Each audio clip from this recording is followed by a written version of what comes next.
Baik, karena waktu sudah menunjukkan pukul 10.48, langsung saja saya mulai. Assalamualaikum warahmatullahi wabarakatuh. Selamat pagi, salam sejahtera bagi kita semua. Shalom, Om Swastiastu, Namo Buddhaya, dan salam kebajikan.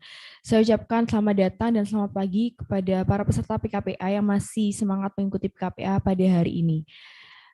Pada sesi kedua dan sesi ketiga ini saya akan memandu acara bersama dengan pemateri kita selanjutnya, yakni Bapak AKBP Purnawirawan Suroso SHMH.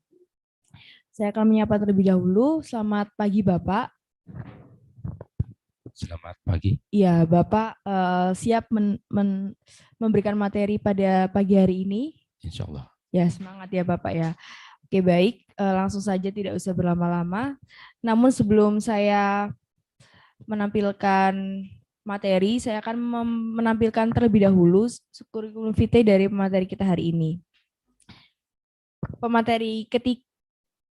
Pemateri kita hari ini pada sesi kedua dan sesi ketiga, yakni Bapak AKBP Purnawirawan Suroso SHMH. Beliau memulai pendidikannya dari SD, SMP, SMA, S1, S2, dan sekolah perwira pada tahun 1993 sampai dengan 1994.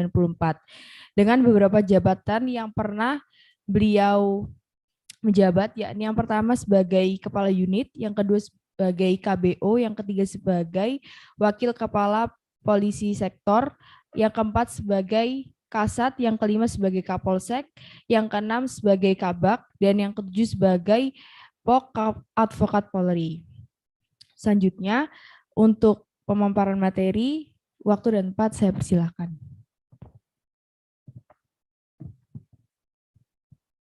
Mohon maaf, saya berdiri saya Bapak Ibu sekalian ya, supaya saya pribadi nggak ngantuk, karena cuacanya dingin.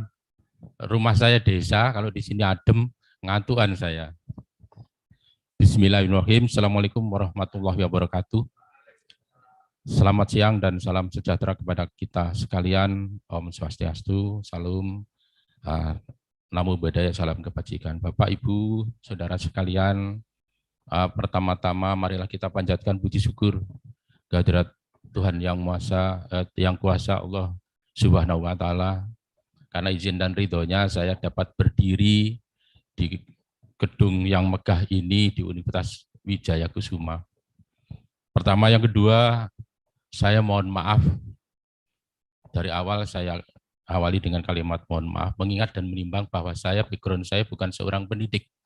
Sehingga kalau mungkin ada kata kalimat ucapan saya bahkan tindakan saya yang kurang berkenan, saya mohon maaf yang sebesar-besarnya. Yang kedua, saya terima kasih pertama kepada Gusti Allah, jadi Allah Subhanahu wa taala, karena izin ridhonya saya dapat bertemu muka Bapak Ibu sekalian dan bisa berinteraksi, kita saling berbagi pengalaman. Yang berikut saya terima kasih sama Gusti Allah ya, karena izin dan ridhonya inilah saya bisa di sini. Yang ketiga, saya terima kasih kepada Universitas Wijaya Kusuma yang memberikan waktu kepada saya dapat memberikan bahkan materi atau kita berbagi pengalaman di kelas yang cukup sejuk ini. Bapak, Ibu, dan hadirin sekalian, tadi sudah disampaikan tentang kurikulum vitae saya. Ya, seperti itu, bahkan sebetulnya saya juga belum, mungkin DO saya ini Bapak Ibu sekalian ya. Saya tahun 2000, ketika saya masih di Surabaya Timur, dan saya di Polda itu saya sudah ngambil program S3, sudah 4 semester selesai, saya sudah semuanya sudah saya susun, tinggal karena mengingat dan menimbang, mohon maaf betul sekali bahwa karena memang alasan hal yang klasik ya, sehingga ujian tertutup terbuka saya tidak bisa kami ikuti. Dari semuanya materi semuanya sudah, bahkan guru-guru saya profesor yang dari UNER, dari Brawijaya, termasuk yang dari luar semua sudah kita ikuti. Jadi kelas untuk S3 saya sudah materinya sudah selesai, tapi mengingat dan menimbang sehingga saya sampai sekarang tidak atau belum bisa menyandang gelar itu. Walaupun itu, tapi saya sudah terima kasih sama Gusti Allah karena apa sudah bisa mencicipi walaupun saya tidak selesai. Background saya tadi sudah disebutkan bahwa saya memang adalah background saya seorang polisi, mantan polisi, rombengan polisi, ya, karena sudah pensiun. Ya, terakhir saya di Sumda atau SDM, jabatan saya di SDM Sumber Daya Manusia. Tapi sebetulnya ketika saya dulu masih, mohon maaf, sersan, saya ini tidak ingat, tidak sadar kalau saya seorang polisi. Karena kegiatan saya, mohon maaf, saya ini dulu atlet Bapak Ibu sekalian, mohon maaf ini. Jadi atlet di polisi saya tahun 83 sampai 93. Begitu saya masuk perwira, saya bukan sebagai atlet lagi, tapi mungkin sebagai manajer atau coach saya kalau kegiatan keluar. Tapi selama 10 tahun itu saya ya sudah kemana-mana kayak, kalau namanya atlet Bapak Ibu sekalian barangkali yang backgroundnya karate, kempo dan lain-lain sama. Diajak ke sana ke Bali diadu selesai nyonyor-nyonyor pulang, nanti ke Jakarta pulang gitu. Saya dulu tidak pernah berpikir kalau bisa ke Jakarta, tapi ternyata saya sampai berpuluh-puluh kali ke Jakarta. Dan saya tesis saya di Bandung itu juga gitu. Kalau Bapak Ibu tahu Ciloto itu antara Jakarta sama Bandung ya Pak ya, di Lembah Pinus itu. Itu sana dinginnya setengah mati. Menurunkan berat badan setengah kilo saja. Sampai gempor susah di sana itu. Karena dinginnya setengah mati. Termasuk di Cisarua. Nah, saya atlet judo Bapak sekalian. Saya beberapa kali ikut judo PON, termasuk bela polisi. Saya sudah ikut saya ikuti. Bahkan kalau di rumah itu apa? Lentengnya asu itu apa namanya? Timbalnya anjing gitu loh. Medali itu banyak di sana. Di rumah saya mungkin ada hampir 50 biji. Baik itu di tingkat Jatim, tingkat umum, terus polisi, terus termasuk ikut kalau polisi trainer ke luar. Sehingga kadang-kadang karena banyak dibanting otak saya ini kadang-kadang nyambung, kadang enggak gitu. Nah ini makanya saya minta maaf kalau nanti ada hal-hal yang kurang. Ya. Lanjut setelah saya purna, saya bergabung dengan Pak Usman di Universitas 45, di sana ada LKBH-nya. Ya, sekaligus saya mau didapuk katanya jadi kepala laborat hukum, tapi sampai sekarang belum di Universitas 45. Pak Usman itu ayahnya Bu Besik itu, Dokter Besik itu. Itu kebetulan teman saya. Dulu waktu masuk polisi, komandan peleton saya dia. Nah, saya itu anak buah terus di mana-mana.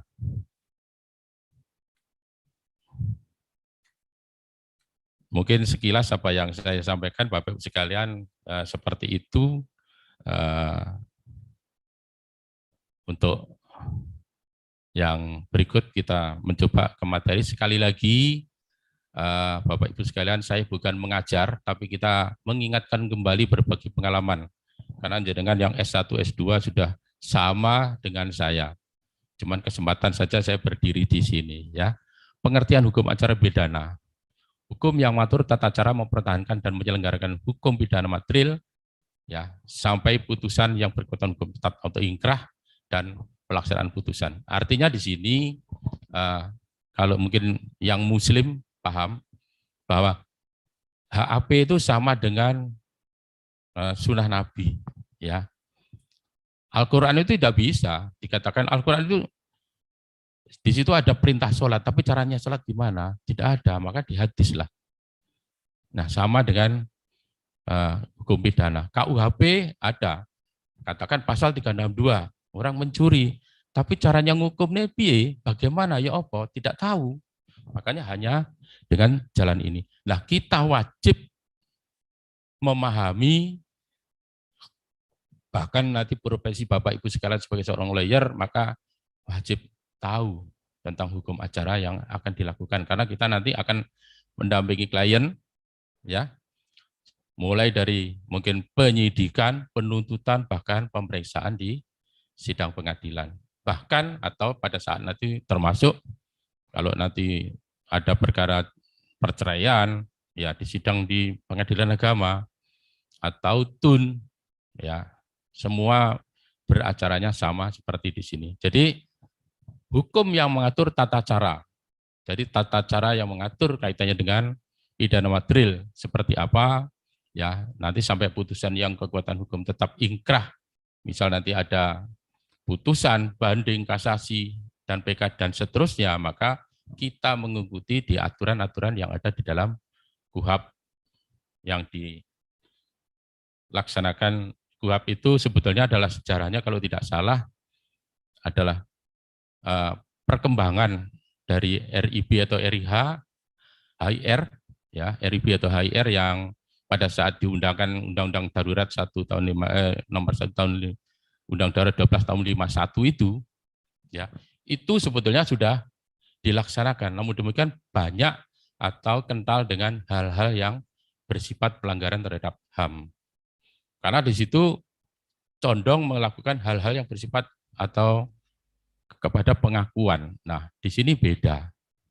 Jadi pengakuan itu kalau di dalam pasal 184 ayat 1 di situ di bawah sendiri pengakuan tersangka itu domainnya hakim, bukan penyidik, bukan penuntut ya Bapak Ibu sekalian. Jadi ada keterangan saksi, ahli, surat petunjuk, keterangan terdakwa berada di bawah sendiri.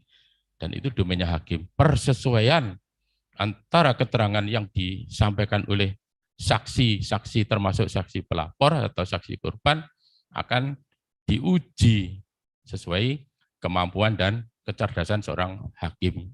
Karena putusan hakim memutus itu setidaknya mulai dari latar belakang terdakwa, jadi mulai dari kebiasaan lahirnya di mana, kebiasaan terus di kampung mana, dan lain-lain, setidaknya ada 10 variabel untuk seorang hakim menentukan atau bisa memberikan putusan tentang bahwa terdakwa itu betul-betul melakukan salah atau tidak salah.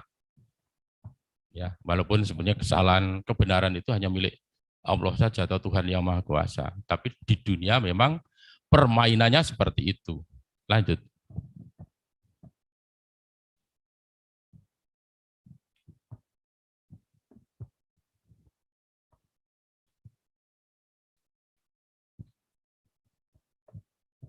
Ya, kita melangkah ke pasal.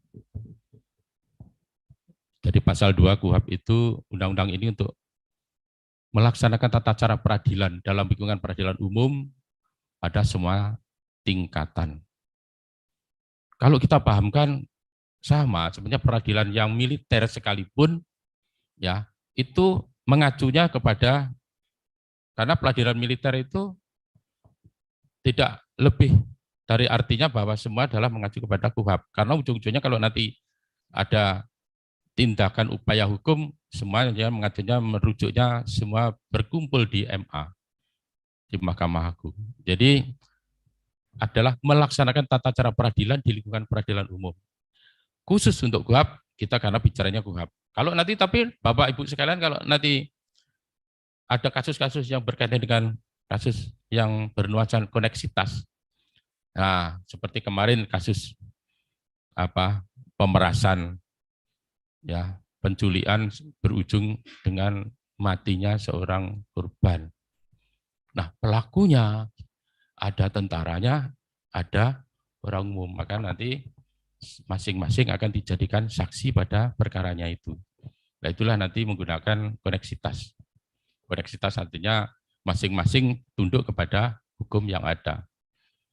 Dulu pernah ada wacana sebetulnya Bapak Ibu sekalian bahwa TNI ketika masih ABRI, jadi TNI Polri dulu sebenarnya harusnya merujuknya kepada undang-undang umum. Sebenarnya itu lebih bagus menurut pendapat saya, karena intervensi bahkan hal-hal yang bernuansa keberpihakan, kalau undang-undang itu menjadi satu sama dengan kalau di luar negeri itu ya, banyak negara-negara yang menganut seperti yang saya katakan, walaupun tentara tetap aja pasalnya ikut pasal umum. Nah, kalau seperti di Indonesia ini masih ada nuansa subjektivitas, makanya banyak kalau Bapak Ibu sekalian baca kejadian kemarin itu, yang sepertinya masyarakat tidak percaya terhadap peradilan militer. Walaupun sebetulnya juga ada yang sama dengan peradilan umum, tapi juga ada juga yang ada unsur-unsur subjektifnya. Nah ini mengapa KUHP itu sebetulnya diberlakukan kepada seluruh lapisan masyarakat berprofesi sebagai apapun. Makanya ketika seorang anggota polisi melakukan tindakan pelanggaran hukum sampai jenderal pun bisa dihukum mati kan gitu. Ya, ini artinya menurut saya ada balancing dikaitkan dengan hal-hal yang penting. Nah, coba nanti kita lihat yang seorang Letnan Jenderal ya, yang dari BPBD itu lah. Itu kan sekarang masih pemeriksaan itu ya di KPK. Nah, itu seperti apa nanti? Karena dengan latar belakang profesi itu akan mempengaruhi terhadap tindakan. Walaupun sebetulnya sekarang ini dengan adanya keterbukaan informasi sudah banyak hal-hal yang bisa diketahui oleh masyarakat umum. Makanya ketika dulu ada seorang mayor geruduk ke Sumatera Utara di reskrim di sana, itu akhirnya masyarakat menyampaikan banyak komentar. Ya ujung-ujungnya ya jadi seperti itu. Walaupun toh seperti itu, tapi apa kita juga mengikuti terus peradilan militer? Tidak. Contohnya kasus yang ada di Papua, yang mutilasi seorang tentara, sampai sekarang suaranya kemana coba? Bapak Ibu sekalian dengar? Tidak kan? Nah dari situlah saya katakan memang kesetaraan di dalam hal ini perlu sebetulnya. Kalau pendapat saya secara pribadi, kebetulan saya ini keluarga tentara Bapak Ibu sekalian. Bapak saya tentara, kakak saya juga tentara. Jadi saya ini anak kolong, sehingga saya tahu sebetulnya bagaimana seperti itu. Bahkan kalau saya diskusi dengan kakak saya, sebetulnya memang perlu adanya kesetaraan perlakuan di dalam hukum itu, equality before the law ya, pasal 27 Undang-Undang Dasar. Nah, di situ sebetulnya tentara dilebur aja Undang-Undang 34 itu. Semua tunduk kepada KUHP. Sehingga kalau terjadi pelanggaran pidana, semua sama. Undang-undangnya bilang seperti itu, tapi beda juga akhirnya pelaksanaan di bawahnya. Padahal itu leg inferior kan, bukan leg superior. Superiornya kan dia undang-undang dasar. Seharusnya kan mengacu kepada pasal 27, equality before the law sepertinya seharusnya seperti itu. Tapi faktanya juga bisa masih ada seperti yang saya sampaikan tadi. Ya memang dinamika seperti itu. Sama dengan penyidikan kasus-kasus pelanggaran di laut, ya sekarang TNI juga ikut melakukan sebagai penyidik. Padahal di KUHP ini juga penyidik-penyelidik itu hanya dua. Satu polisi, dua adalah institusi yang berkaitan dengan profesi. Misal imigrasi, bea cukai, Pol PP dan lain-lain. Tapi sekarang ada TNI untuk melakukan itu. Pijakan hukumnya di mana coba? Ya, seharusnya mengacu kepada leg superior, tapi tidak. Ya itu saya katakan memang banyak seharusnya hukum-hukum yang ada di Indonesia harus direformasi. Karena sudah banyak hal-hal yang tidak relevan atau kurang cocok lagi bagi masyarakat yang ada di negara kita. Lanjut Ibu. Pentingnya HAP dan norma.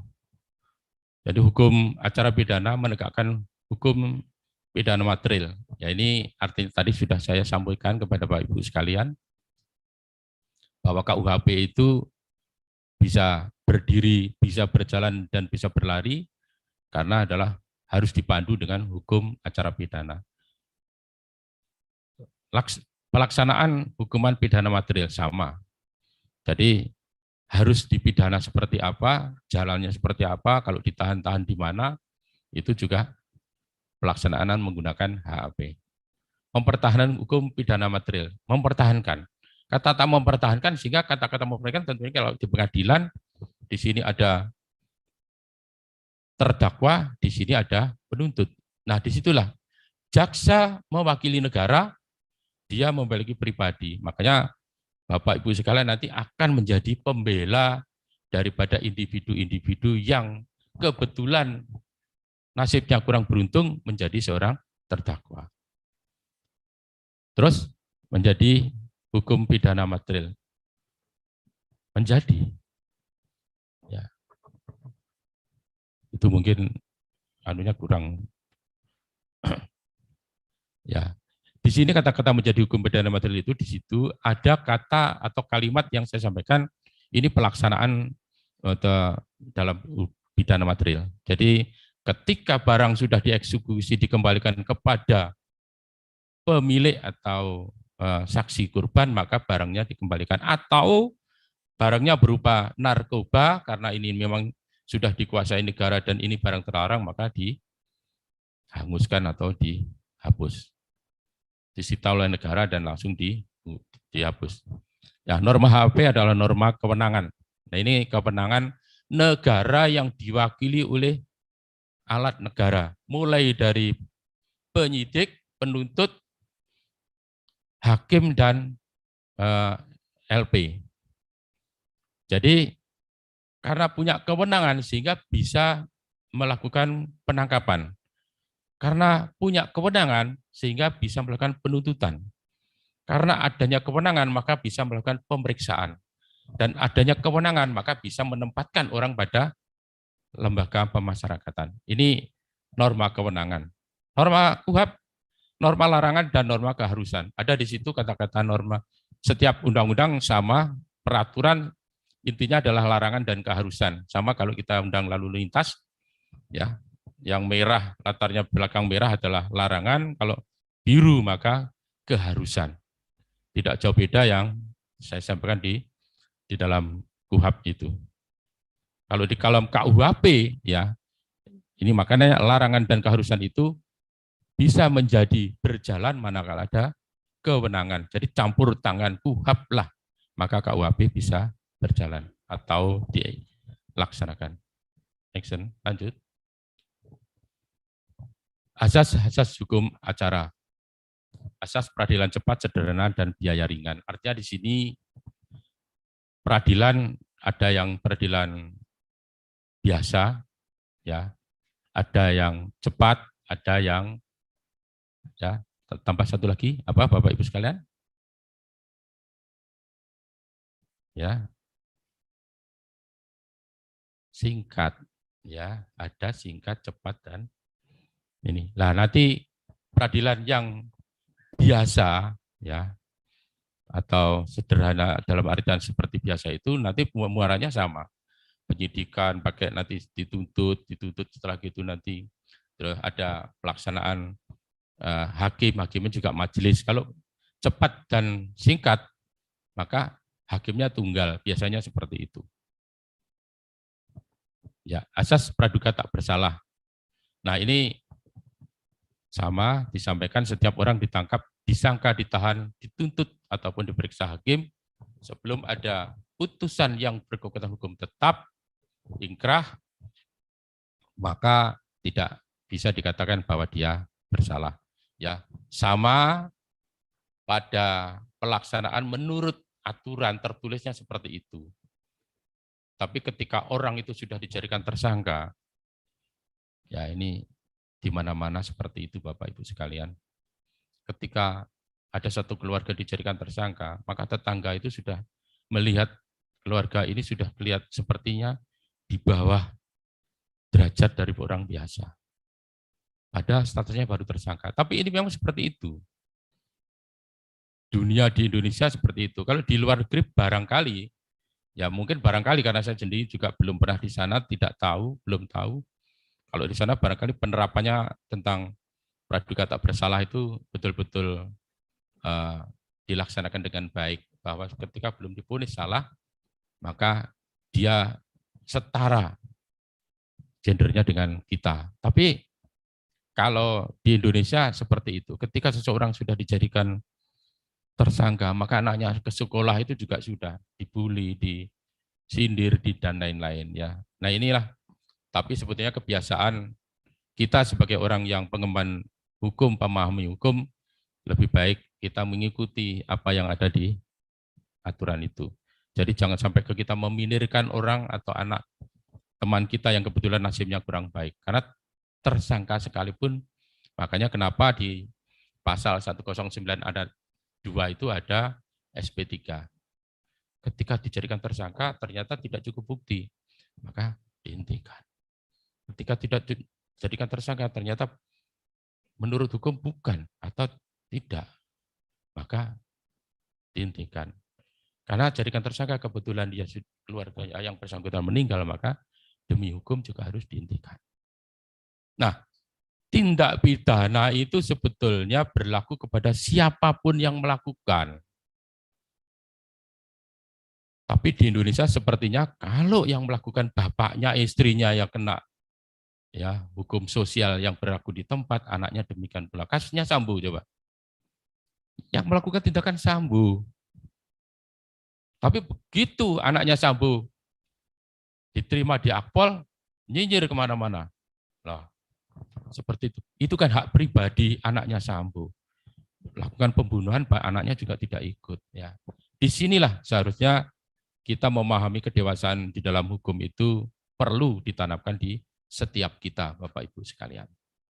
Jadi kalau nanti misal bapaknya banyak terjadi, bapaknya itu residivis, tapi anaknya jadi polisi, jadi jaksa, banyak yang seperti itu. Ya, bapaknya pencoleng, ternyata anaknya jadi kiai, banyak yang gitu. Karena jalan hidup manusia sendiri-sendiri. Ya. Kalau katanya Pak Yai, katanya itu sudah catatan di Lauhul Mahfud. Ya, betul ya, mbak-mbak atau ibu-ibu yang memahami agama. Mungkin demikian. Lanjut. Tujuan HP mencari kebenaran material. Ya, ini makanya disampaikan kebenaran itu akan diuji di pengadilan. Akan diuji pada pemeriksaan oleh hakim.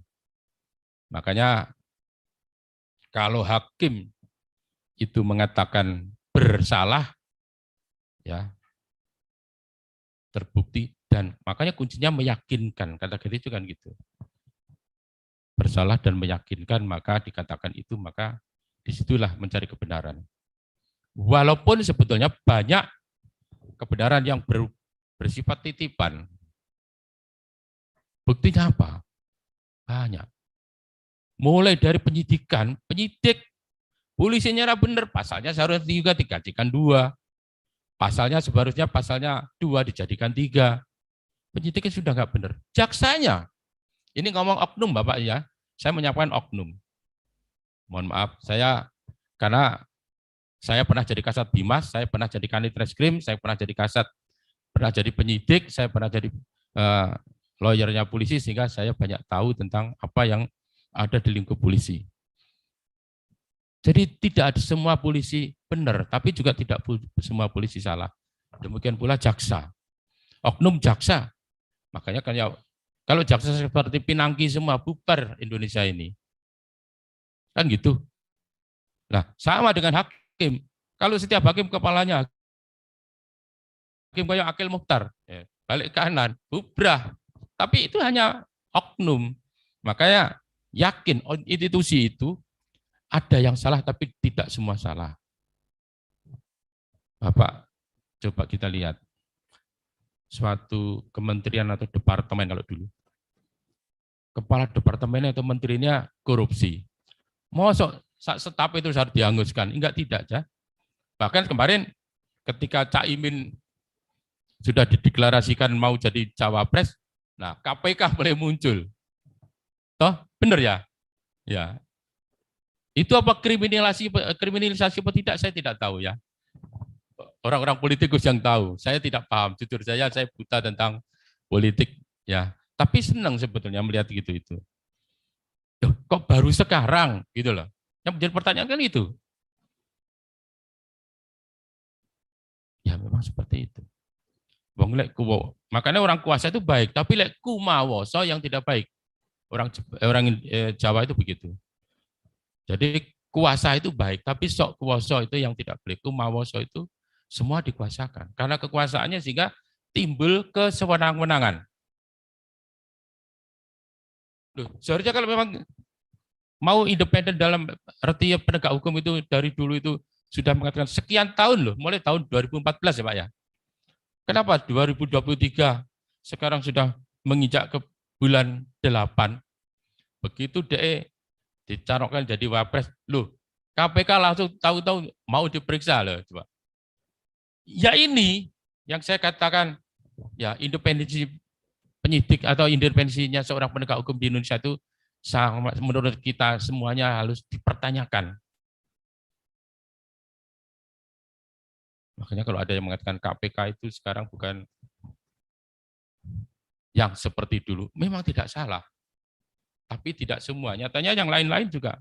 Bahkan saya dulu, mohon maaf, pernah, karena saya dulu, ini cerita saya sendiri Bapak Ibu. 93 saya jadi perwira, saya di Jogja, waktu saya juga daftar ke Bosnia, saya pengen perang ke luar negeri, satu-satunya dari Polwil Jogja itu, belum Polda Jogja itu, Polwil Jogja, yang berangkat, yang daftar cuma satu.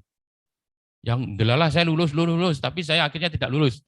Tidak lulusnya di mana? Ya saya memang bahasa Inggris pasif, dijak conversation ya, ngomong-ngomong geblak kembing saya. Ya. Jadi kalau nulis aku bisa, tapi kalau terus dijak ngomong-ngomong gitu, waduh, modar.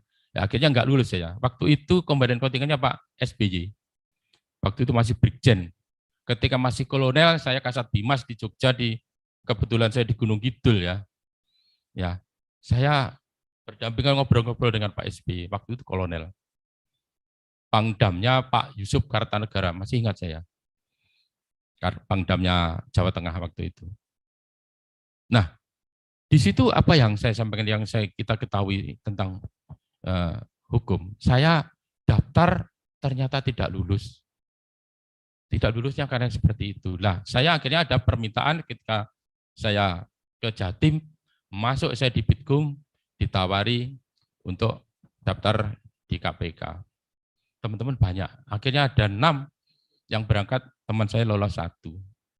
AKP Edi. Susilo Edi namanya. Nah, saya tidak daftar. Bahkan saya dipanggil Kabid, dimarah-marahi saya. Loh, kamu itu mahasiswa S3, gak mau daftar. Bukan gitu, saya bilang gitu.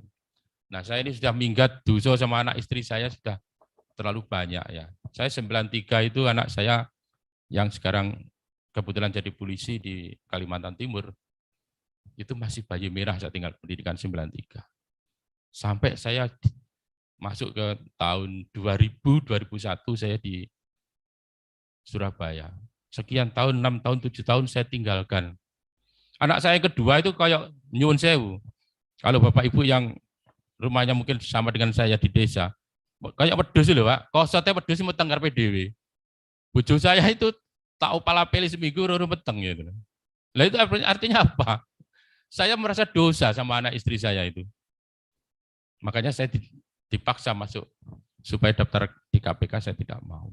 Nah, katanya institusi anti rasuah, tapi nyatanya sekarang seperti itu yang Bapak ketahui sekalian. Ya. Menjadi pertanyaan, kenapa setelah Caimin dideklarasikan jadi cawapres kok sekarang malah baru diperiksa? Nah, Bapak Ibu sekalian, seorang ahli hukum loh ya. S1 itu ahli hukum loh ya, sudah ya, karena intelektual. Harus berpikir, walaupun S1 itu what, kan katanya kalau bahasanya apa, kalau S2 itu mengapa, how, kalau S3 why, kalau S3 itu katanya begitu, mengapa, nah, bagaimana, kalau S3 bagaimana. Nah, kembali kepada yang saya sampaikan tadi. Jadi seperti itu, situasi dan kondisi perhukuman yang ada di Indonesia seperti itu. Makanya Bapak Ibu sekalian harus setiap hari, setiap saat mengupdate kalau ada perkembangan hukum, termasuk hal-hal yang kaitannya. Karena hukum dengan politik itu sangat kental sekali. Makanya kan dikatakan politik dengan hukum itu lahirnya duluan mana. Saya pun juga sampai sekarang belum bisa memberikan, ada yang mengatakan kalian dulu ndoke, Mbak Pitik itu kan gitu ya. Ada yang mengatakan duluan doke. Ya, siapa sih ngomong dulu doke gitu loh. Ya, ayam dan telur itu lahirnya duluan mana? Gitu. Ada yang ngomong dulu ayamnya, ayam merah ngendok masuk terus ada ndoknya. Nah, ada yang mengatakan menyanggah kalau yang lahir dulu adalah telurnya dulu. Nah, semua menggunakan katanya. Bahkan sekarang ada anak aja bisa telur katanya ya. Yang Kalimantan ya, itu anak dari Sulawesi. Anak Sulawesi, Makassar itu. Jadi telurnya sampai sekarang sudah ada 19 kalau nggak salah. Coba kita seorang ahli hukum atau kita seorang praktisi hukum, ya jangan begitu saya percaya. Kalau kita lihat di internet itu percaya telurnya seperti telur ayam itu. Kok bisa ya saya bilang gitu. Nah, seperti itu menjadi bagian yang tak terpisahkan. Makanya kalau nanti Bapak Ibu sekalian mendapatkan tantangan pekerjaan yang kadang-kadang membuat pusing kita, kepala kita. Nah, seperti ini, angkatan seperti ini, buat grup sendiri, saling kita komunikasi. Kalau ada yang kurang, maka tanya sama teman-temannya, sama seniornya. Jadi kalau kita sudah masuk nanti di lingkup, bahkan nanti mau pradi, mau apa, mau monggo. Kalau kita kan pradi, ada teman kita yang kakak KAI, ya ada. Yang pradin juga ada. Jangan dijadikan musuh, tapi dijadikan teman. Teman seprofesi, teman sejawat. Ya, kalau di pengadilan memang saling mempertahankan, kita gegeran, tapi begitu keluar, ya ngopi bareng, nggak masalah. Saya kalau dengan waktu pra-peradilan kan juga gitu Bapak Ibu sekalian. Ketika kan saya bela di polisi, saya kenceng. Bahkan Pak, ada yang dari Ubara ini, Pak Solehudin, Dr. Solehudin. Itu eker-ekeran di pengadilan dengan saya. Sampai gak karu-karuan. Ya saya mau pertahankan. Ya alhamdulillah akhirnya pra saya menang. Nah itu artinya apa di situ? Ketika di dalam kita eker-ekeran, tapi begitu keluar ya sudah. Di selatan pengadilan itu kan ada bakul mie, ya udah ngopi golek pangsit mie bareng-bareng. Banyak hari gantian gitu. Itulah seninya di hukum itu. Makanya di hukum itu jangan dijadikan bagian yang seolah-olah kalau sudah bela ini sentris semua tidak mau. Jangan. Dengan teman kita tetap teman sejawat tetap baik, tapi harus punya prinsip. Nah, tapi juga jangan pernah saya alami, mohon maaf ini, ketika saya bela menangani hukum perdata yang ada di Surabaya tentang perebutan, mohon maaf ini ya, seorang Purel, tahu ya Purel ya? Purel itu bergaul dengan seorang laki-laki, akhirnya hamil. Padahal itu Salome kalau menurut saya ya. Tahu Salome? Tapi si ngomong bapaknya itu tetap itulah. Akhirnya anak ini diculik sama bapaknya itu. Katanya diculik, tapi itu menurut saya juga kangen sama anaknya dijupuk apa-apa kan. Tapi sama mbahnya sama anunya diambil. Nah, ibu kandungnya ini tidak terima, makanya lapor ke polisi tentang penculikan. Nah, karena lokus si ibunya berada di wilayah Kepanjen sana, jadi saya hampir 5 bulan incelak-incelik Surabaya, Kepanjen tiap minggu saya. Ya itulah hukum perdata seperti itu. Kalau perdata biasanya 1 minggu sekali, 2 minggu sekali. Bahkan kalau sekarang pakai ekot ya Bapak Ibu sekalian ya.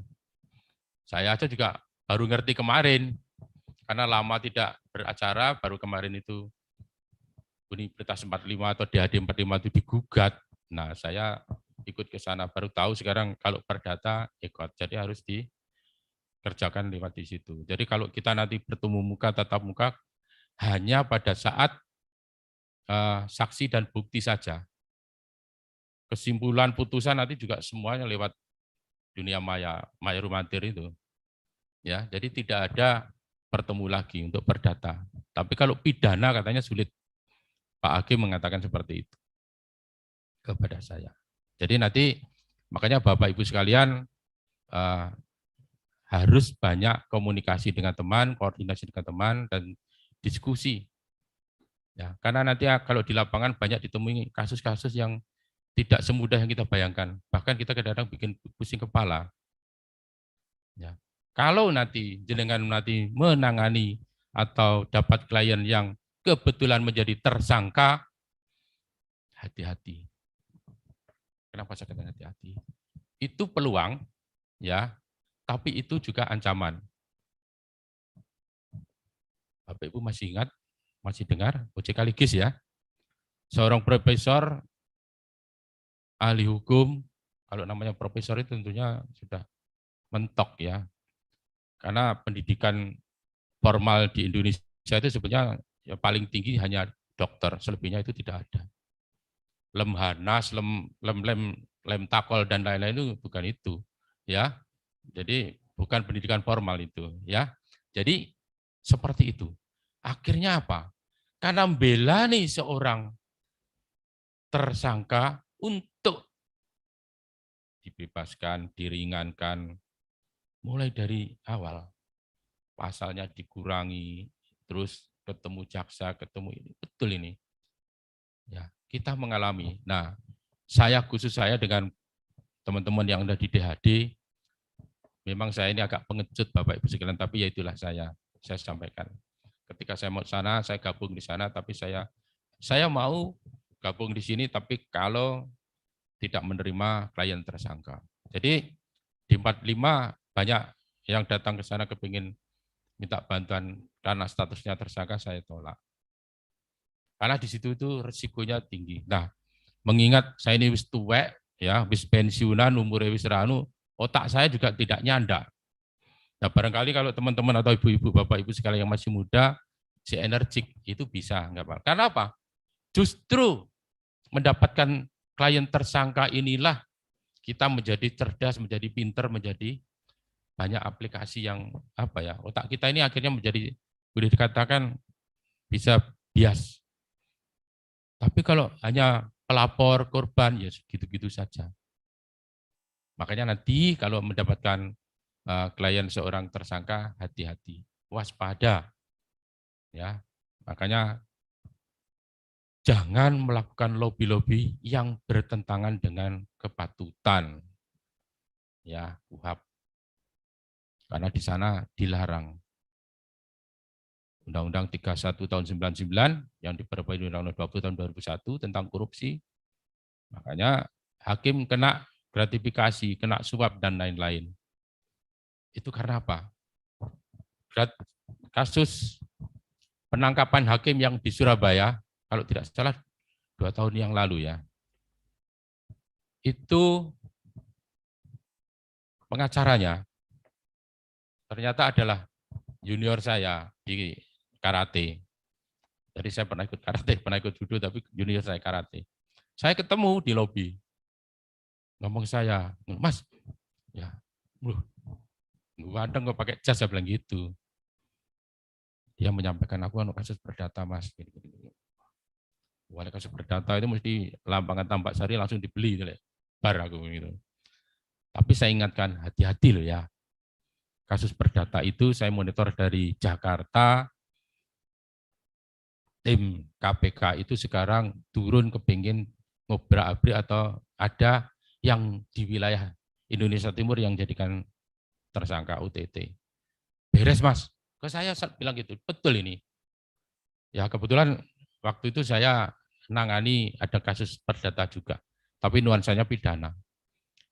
Jadi apa ya, pendoliman terhadap klien saya, makanya saya walaupun dia jadi tersangka karena didolimi, saya mau. Ya, bukan karena memang seperti nyabu ketangkep, bukan itu. Tapi dia beli tanah, ya sudah clear, sudah lunas.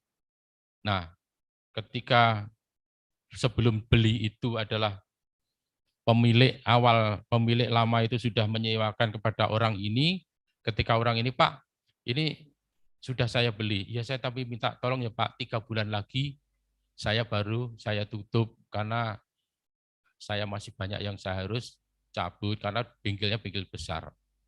Wilayah Surabaya Barat sana. Nah, dari situ didalilkan, dilaporkan kalau yang bersangkutan itu adalah masih DP tapi sudah menyewakan lahan itu kepada orang lain. Nah, kebetulan saya pada saat itu masih dinas, makanya kenapa saya mau, karena saya ikut berdosa di situ. Kebetulan ya bagian hukumnya saya. Teman-teman penyidik itu mohon maaf kalau namanya gelar perkara, Suroso ngomong, Yang lain banyak yang ya wis idem gitu loh. Mohon maaf, sekali-sekali bukan saya yang keminter, tidak, tapi saya menggunakan dasar dan pijakan. Ya, jadi pada saat itu saya ditabes ya. Bukan saya keminter atau sok pinter, betul, demi Tuhan tidak saya. Tapi ketika saya ngomong, selainnya merujuk apa yang saya sampaikan, ternyata sependapat. Karena dalil saya apa?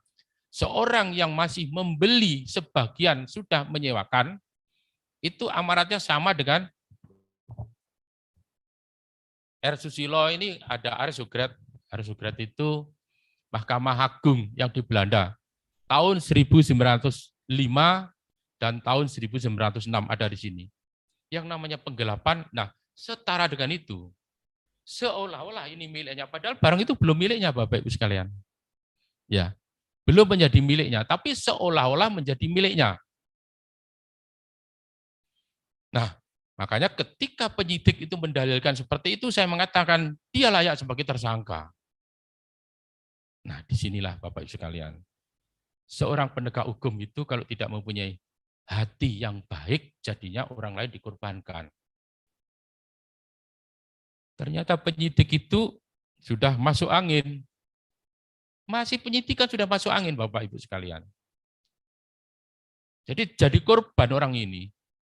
Nah, karena ucapan saya dia tersangka, semua jadilah dia tersangka. Nah, makanya kasusnya perdata nuansa tersangka, ketika saya pensiun didatangi ke rumah saya menyampaikan saya siap membela dia. Karena termasuk saya yang berdosa. Terus akhirnya lokus pemeriksaan oleh dulu Polrestabes, tapi karena ada pemekaran wilayah Kota Surabaya, di sana diserahkan kepada KP3 atau Polres Pelabuhan. Nah, di situ ya akhirnya pidananya bisa saya selesaikan dengan baik, hanya perdatanya akhirnya kalah karena perdatanya saya tidak tahu perdatanya itu sudah PK. Ya, kalau namanya PK kan upaya hukum luar biasa, Bapak Ibu sekalian. Begitu saya mati, pada saat membuat memorinya seperti itu, PK itu kalau syaratnya harus gitu, harus ada novum, harus ada kealpaan atau kekilapan hakim yang nyata.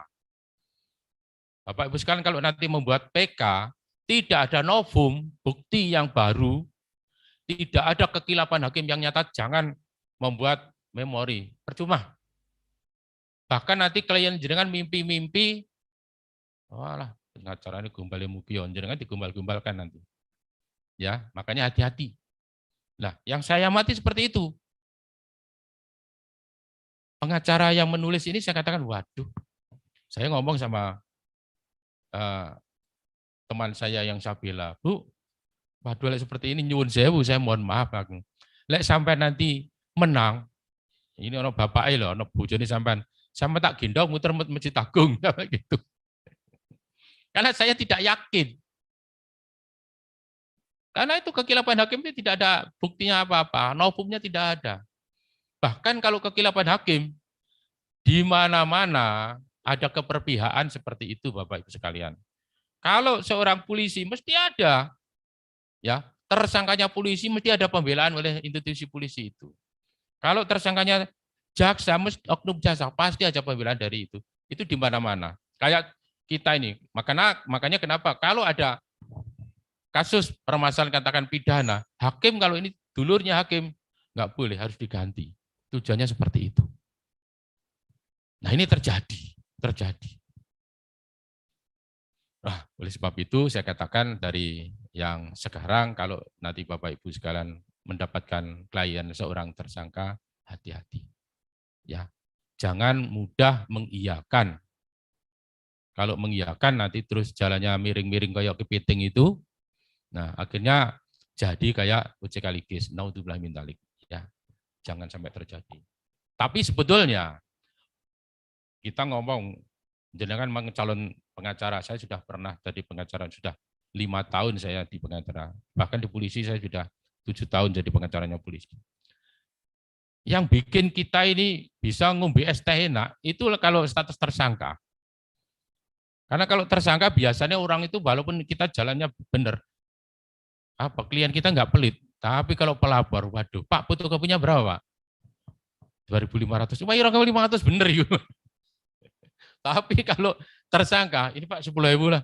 Ini Bu susupnya wis gawe Pak gitu. Mesti gitu. Ya. Tapi kalau klien kita ini pelapor gitu ya sudah. Kalau orang ngono wis bayari sih Pak. Mari bayari bar ya lali. Ya seperti itu. Makanya janji-janji kalau Bapak Ibu kalau tidak percaya nanti setelah jadi pengacara buktikan. Janjinya klien itu podo mbak. Kalau kita janji apa jenenge macari pacar pita pertama itu loh. Ngomongnya muluk-muluk sing enak-enak gitu ayo. Pasti gitu. Coba yang bapak-bapak ini di ketika pacaran lah ngono. Dek nanti anu tak tukok nih ini tak kita nanti tamasya ya ke Jogja. Tenteane apa? Kali anak. Nah, itu seperti itu. Ya seperti itu. Nah, nanti dengan pengacara, kalau Bapak Ibu jadi pengacara ya gitu. Pak nanti berapa? Ya sudah 100 juta Pak. Ya nggak apa-apa. Begitu selesai, ini Pak 10 juta dulu. Ditagih kayak neng utang. Ora diwenehi. Ya wes 10 juta ya rezekimu. Itulah. Makanya kalau jadi pengacara nanti hati-hati ya Bapak sekalian ya.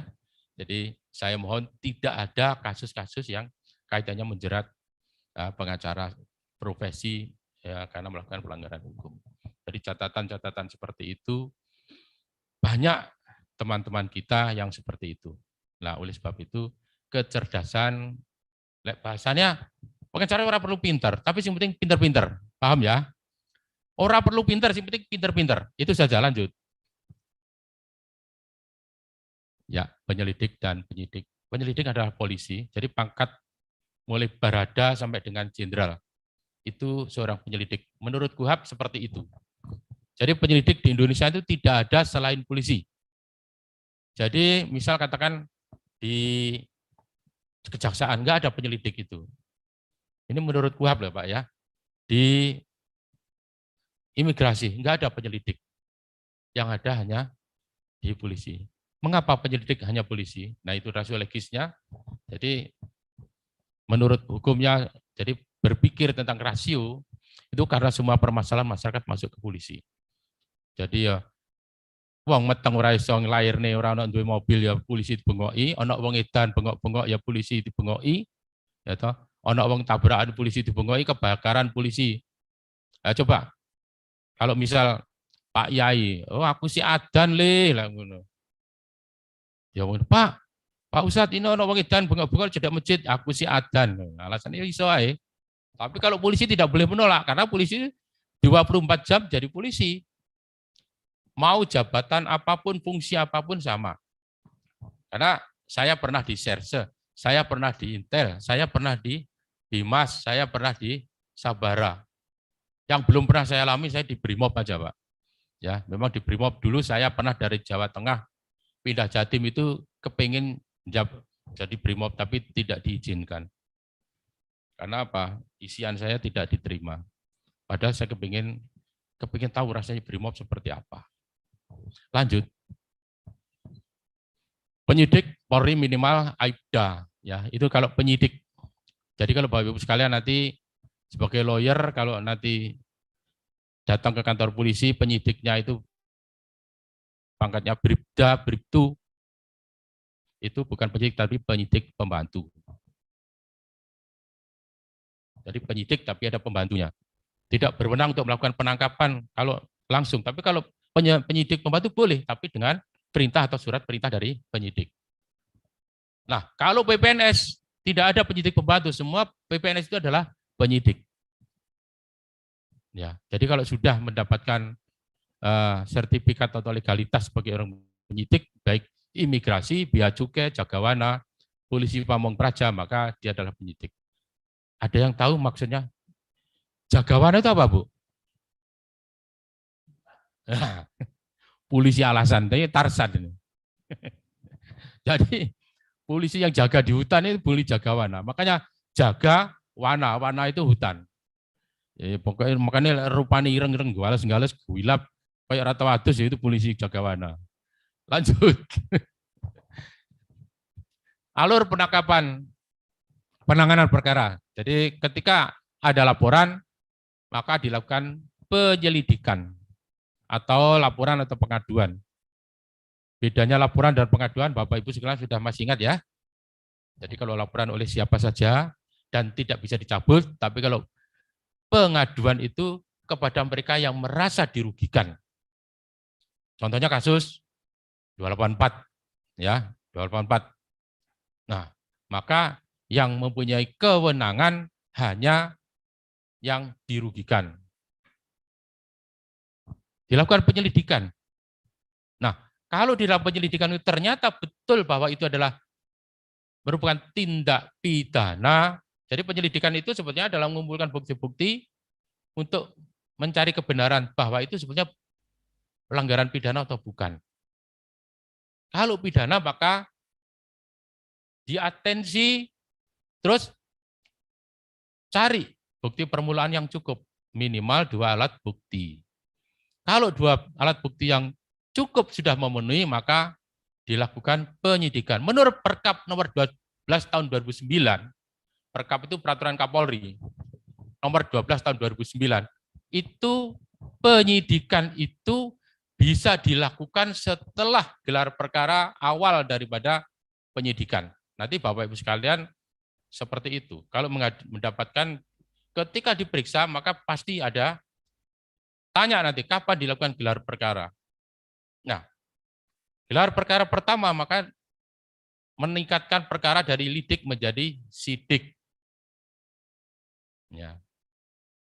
Itu dilakukan gelar perkara. Gelar perkara ada 3 kali di perkara kalau di polisi seingat saya.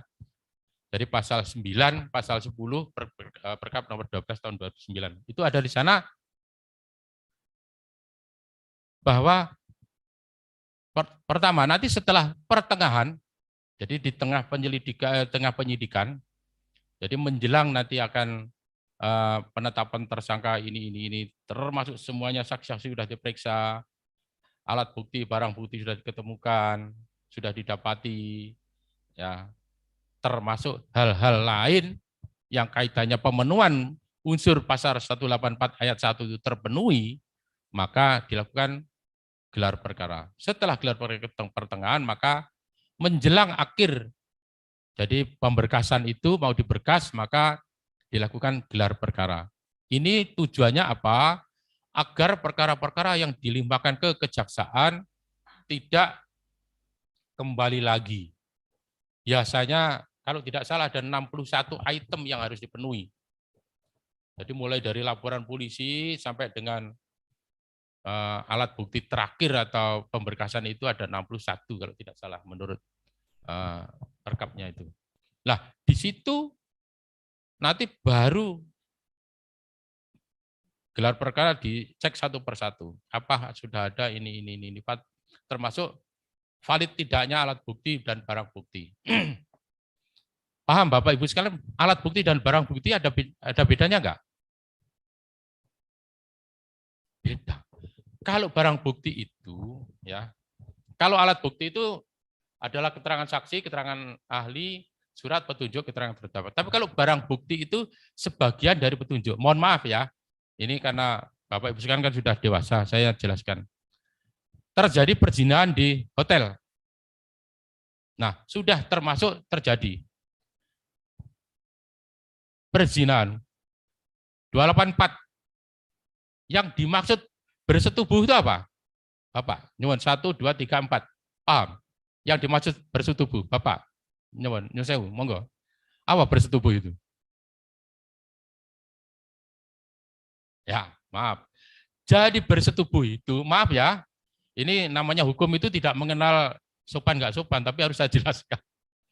Bersetubuh itu bertemunya alat kelamin wanita dan alat kelamin laki-laki. Dan itu harus sudah masuk. Helmnya loh, paham ya? Helmnya masuk dan harus mengeluarkan cairan. Air mani, baru itu yang dimaksud bersetubuh. Makanya kalau nanti mendapatkan klien yang kasusnya 284, ditakoni dulu. Jadi menjenengan harus ditakoni dari awal.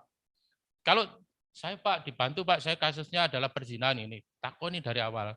Sampan siapa, rumahnya mana, kenal Mbak Mas itu kapan, kenapa kok gini, nyapa alasannya apa. Nanti harus jelas. seorang klien itu tapi ada kewajiban menurut etika profesi mengamankan keterangan yang disampaikan oleh klien gitu. Bukan itu karena teman baik istri kita ngomong, "Ma, kemarin itu gini-gini ngomongin bojone diomongi." Itu bukan lawyer yang baik itu. Jadi rahasia itu untuk dirinya sendiri karena profesi. Nah, nanti ketika Bapak Ibu sekalian setelah ini disumpah oleh pengadilan tinggi, maka sumpahnya itu kalau sampai melanggar dosa ini gede. Ya. Aku ora percaya mbek dosa ya sakarmu, tapi nanti terus tahu-tahu moro-moro apa-apa sampean terus kena hukumane. Ya lek orang Hindu kan katanya hukum karma. Nah, lek kena karmane ya rasakan sendiri. Makanya jangan melanggar sumpah. Jadi ketika seorang laki-laki sama seorang perempuan itu bertarung di hotel, ya, kalau bertarung kan biasanya kan namanya pertarungan. Tahu Smackdown itu ya. Itu kalau bertarung itu mesti biasanya dipancing ngarep iki karena rada-rada menceng, ya toh. Kasurnya itu murat marit sampai kadang-kadang tekon jeding sana. Ya. Nah, terus spraynya supaya keucem gak karu-karuan. Terus di situ biasanya ada lemnya. Ya. Sperma yang tumpah itu loh ya. Itu ada lemnya, termasuk ada rambut-rambutnya. Itu yang namanya barang bukti. Ya. Bukan alat bukti, itu namanya barang bukti. Jadi barang bukti barang yang berkaitan dengan perkara pidana itu namanya barang bukti. Dan itu masuk pada kelompok petunjuk. Bapak Ibu sekalian, ya. Barang bukti itu masuk pada kelompok petunjuk. Terjadi persesuaian apa yang disampaikan oleh saksi, iya Pak, pada saat itu gini. Nah, makanya saksi menyampaikan itu, istri saya itu katanya mau ke pasar, jadi harus tuku terasi, tapi kok orang minggat mulai-mulai, jadi ini wong ngawi minggat itu loh. Gitu. Lagu ini siapa itu? Itu kan gitu. Nah, begitu minggat-minggatnya ke hotel, nah ke hotel sendirian, ternyata bawa teman. Nah, akhirnya Smackdown di situ ditangkap. Nah, setelah tertangkap itu makanya ada barang bukti, ada spraynya yang kucem, ada yang rambutnya, ada tisunya yang sudah muret kayak gini ini. Ya, itu namanya persesuaian. Ya, ada persesuaian. Nah, itulah yang dimaksud petunjuk. Keterangan saksi itu ada, nah sehingga hakim sudah mengantongi ada keterangan saksi, keterangan. Nah, di bawah keterangan terdakwa menyampaikan, apa benar gue? Iya Pak. Nah itu. Jadi 3. Nah, begitu 3 tak terbantahkan persesuaian, maka cukup meyakinkan, makanya hakim akan ngedok palu. Ancamannya 9 bulan. Kan gitu.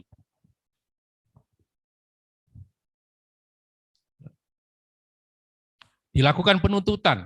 Nah, di periksa sidang tadi disampaikan seperti apa yang saya sampaikan, Bapak Ibu sekalian. Ada upaya hukum nggak? Setelah dipetok palu ada upaya hukum apa? Kalau mau banding.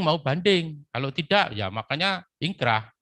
Ada waktu tertentu 1 minggu atau 2 minggu yang berkaitan sesuai dengan apa yang disampaikan amanat hukum. Ya. Eksekusi, pelaksanaan eksekusi adalah pelaksanaan kalau yang bersangkutan itu maka langsung jadi terpidana dan ditahan, maka saat itu langsung dilakukan dibawa ke LP. Statusnya bukan tahanan lagi, tapi adalah penghuni LP, pemasyarakatan, lembaga pemasyarakatan. Nah, tadi disampaikan ada 3, karena laporan, karena pengaduan, atau tertangkap tangan. Nah, tertangkapnya ada 3, ya, jangan lupa, ya. Diterai, padanya terdapat barang bukti, dan lain-lain. Sesaat setelah itu, nah, makanya ada 3 alasan orang dikatakan tertangkap tangan. Kalau di kita namanya kan tertangkap basah ya.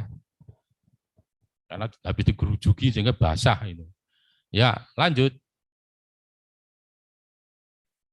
Nah, berita acara BAP itu ada yang kita sampaikan.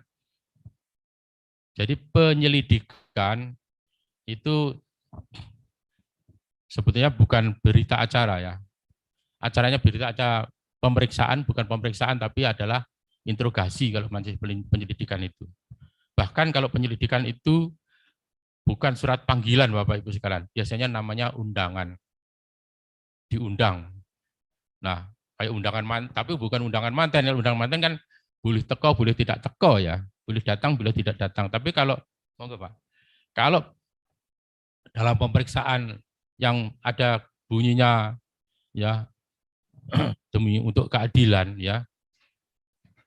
Di pojok kanan biasanya kiri kan ada pro justisia ya toh. Pro justitia, tapi kita punya pro justisia. Itu untuk keadilan. Maka ketika sudah 2 kali dipanggil, diundang secara patut tidak memberikan jawaban, tidak memberikan alasan yang patut, maka yang ketiga perintah membawa. Bedanya dengan undangan manten ini Bapak Ibu sekalian ya. Nah, penyelidikan terhadap saksi, tersangka, ahli, dan upaya paksa. Kata-kata dikatakan saksi dulu. Jadi saksi itu boleh saksi. Yang dimaksud saksi adalah saksi yang mengalami, saksi yang melihat, atau saksi yang mendengar. Duor. Tidak, kalau Bapak Ibu di sini, duor tidak kelihatan. Di sana bilang, aduh, bunyinya saya dengar sama dor sama aduh saja Pak. Ternyata di situ ada seorang yang menembak orang lain. Nah buktinya setelah itu ternyata mati. Nah ini saksi. Dia tidak melihat tapi hanya mendengar. Berada di wilayah TKP. TKP adalah tempat kejadian perkara. Maka saksi itu bisa dimaknai sebagai saksi yang menyaksikan sesuai dengan apa yang disampaikan di angka 1. Nah, saksi termasuk saksi korban, pemukulan.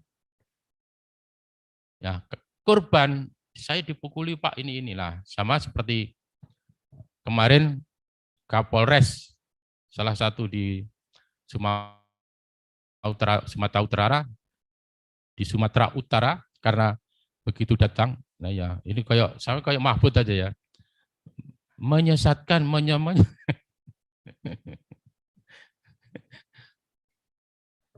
Nah, itu karena datang di kantor ternyata tidak ada yang piket, kumpul semua. Begitu kumpul sampai dikipasi semua. Nah, ada 2 yang masuk rumah sakit. Nah, saksi korban menyampaikan, ya Pak, saya dipukuli sama Kapolres saya. Ya jadilah. Akhirnya Kapolresnya, apapun yang dilakukan oleh seorang Kapolres terhadap buahnya, tidak ada kesewenang-wenangan seperti itu. Itu ada pelanggaran pidana. Makanya saat setelah itu, sehari kemudian, Kapolresnya langsung dipanggil ke Polda, langsung dihentikan dari jabatannya. Jadi berlaku kepada siapapun. Itulah, makanya padahal itu sudah disampaikan.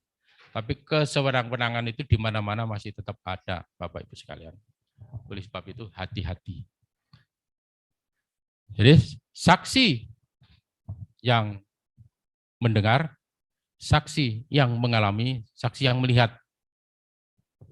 Begitu saya buka pintunya Pak, ternyata dia membujur tanpa pakai bagian. Begitu saya lihat baunya sudah menyengat. Ternyata dia bagian klinik servis hotel mendapati tamunya meninggal di situ. Sudah 3 hari kemungkinan katanya dokter, makanya baunya sudah basi. Nah itu yang melihat.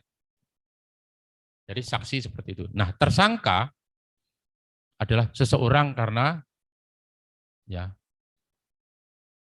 sesuatu hal sehingga disangka melakukan tindakan atau perbuatan yang melanggar hukum, maka dia distatuskan sebagai tersangka dengan status yang dituangkan di dalam berita acara. Kalau penyelidikan belum bisa, tapi setelah penyidikan maka sudah disampaikan statusnya menjadi tersangka. Ketika nanti di kejaksaan menjadi terdakwa. Ya, jadi kalau di tingkat penyidikan masih sebagai tersangka. Tapi kalau statusnya masih penyelidikan, biasanya tetap seorang saksi. ahli. Jadi makanya kenapa tidak dikatakan saksi ahli. Namanya tetap keterangan ahli. Karena saksi ahli itu tidak ada sebenarnya. Tapi di lapangan yang ada biasanya saksi ahli. Kalau Bapak Ibu sekalian nanti ke pengadilan, saksi ahlinya siapa? Biasa disampaikan seperti itu. Ya kayak kita kalau dalam Kamus Besar Bahasa Indonesia, sebenarnya benar itu kali lain, bukan lain kali, tapi di dalam komunikasi kita kan mesti lain kali ya. Lain kali jangan diulangi ya, begitu. Padahal yang benar itu kali lain, bukan lain kali. Tapi itulah sama dengan saksi ahli. Di dalam lapangan hukum tidak jarang-jarang orang ngomong terus keterangan ahli siapa, yang memberikan keterangan ahli siapa. Formal sekali, tapi biasanya ya itu tadi. Saksi ahlinya siapa gitu ya.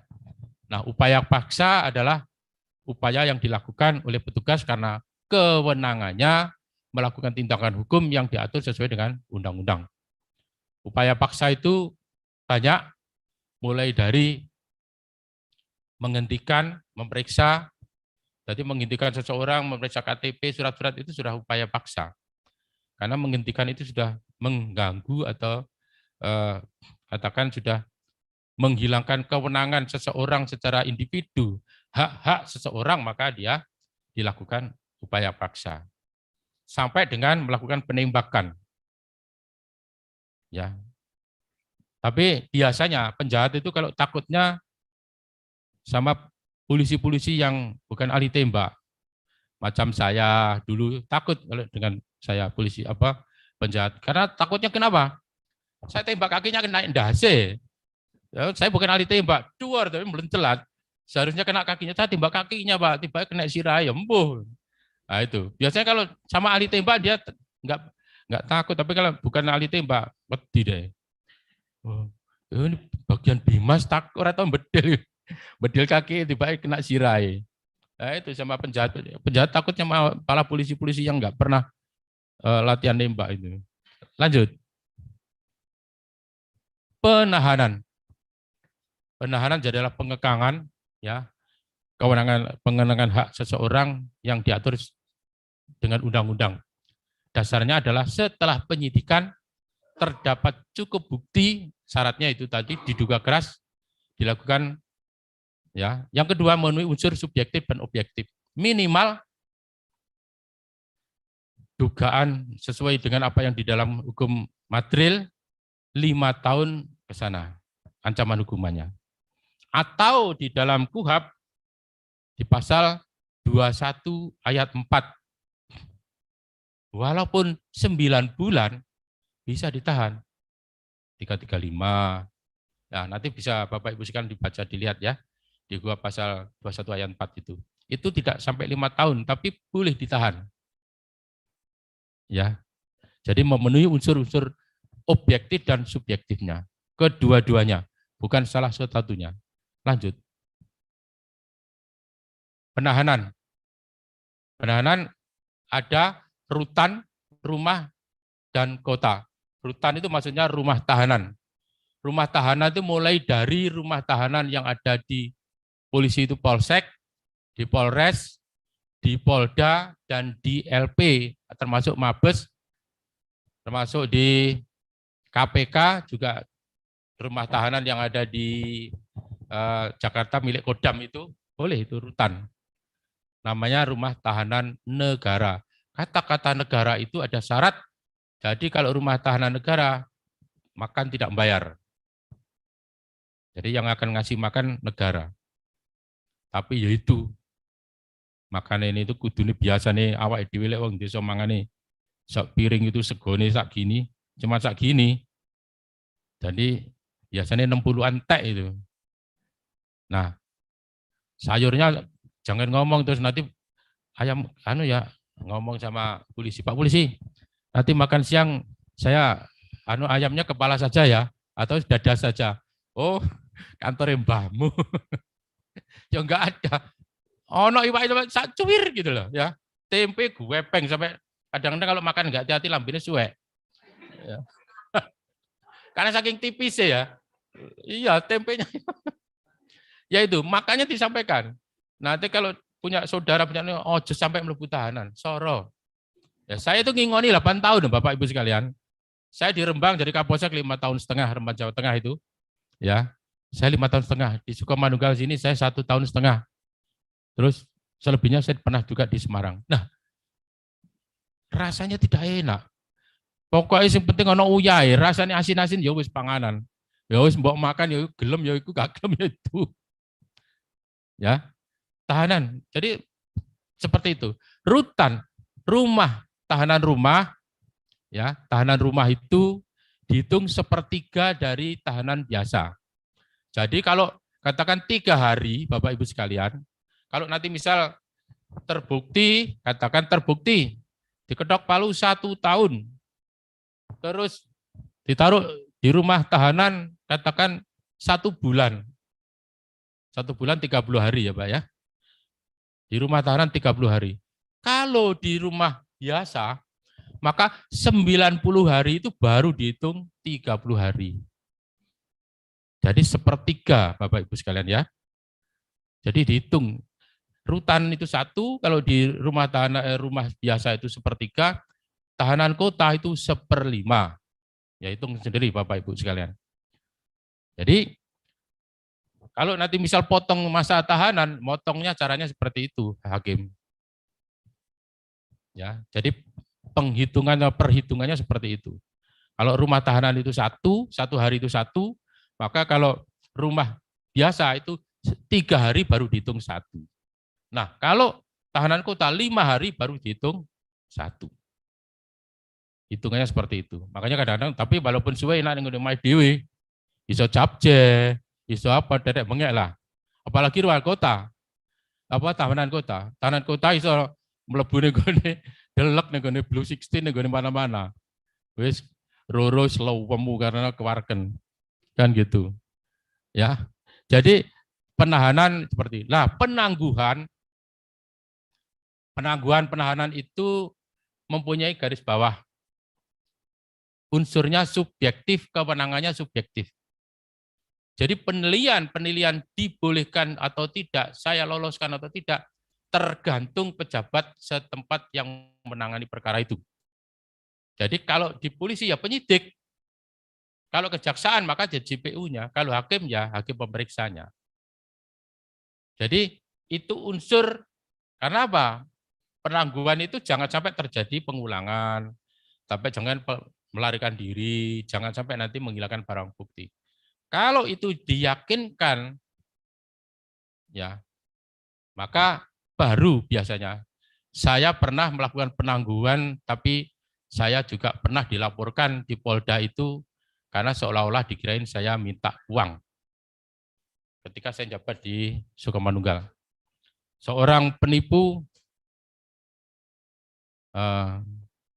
melakukan penipuan karena 3 KTP. Dulu belum ada KTP seperti ya, KTP biasa. Jadi rumahnya Jakarta, lahir di Jakarta, KTP Jakarta.